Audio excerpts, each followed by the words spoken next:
কবরে শুয়ে আছে তারা রবের কাছে ফরিয়াদ করছে, মওলা একটা সুযোগ দাও, দুনিয়াতে গিয়ে একটা নামাজ পড়ে আসে, একটা সিজদা দিয়ে আসে। কবরবাসী চিৎকার করে রবকে বলে, মওলা ভুল করেছি, ভুল করেছি, ভুল করেছি, একটা সুযোগ দাও।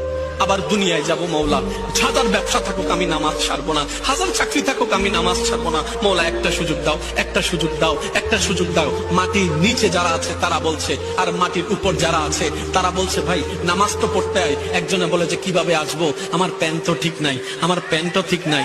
যুবক, তোমার বাবা যদি নামাজ তা পড়ে তুমি পড়বা। আজকে আমাদের মেয়েগুলিকে বলি, তোমার মা যদি নামাজ তা পড়ে তুমি নামাজ পড়বা, তোমার দাদা যদি নামাজ তা পড়ে তুমি নামাজ পড়ো। তোমাকে দেখে দেখে যেন তোমার পরিবারের নামাজ।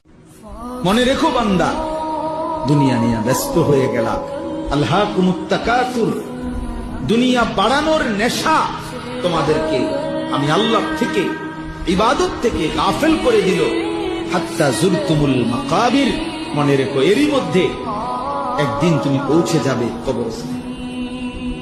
মনোযোগ দিলেও মরে যাইবা, অমনোযোগ হইলেও মরে যাইবা, সেজদা দিলেও মরে যাইবা, নাফরমানি করলেও মরে যাইবা। যখন দেখবেন কোরআন আপনার বাসায় পড়ে আছে আর কোরআনের উপরে ধুলা জমে গেছে, তখন বুঝবেন যে আপনার কলবেও ধুলা জমে গেছে। আপনার কলবের মধ্যে এখন পরিচ্ছন্নতা নাই, নূর নষ্ট হয়ে গেছে। যারা আজকে কবরে শুয়ে আছে তারা রবের কাছে ফরিয়াদ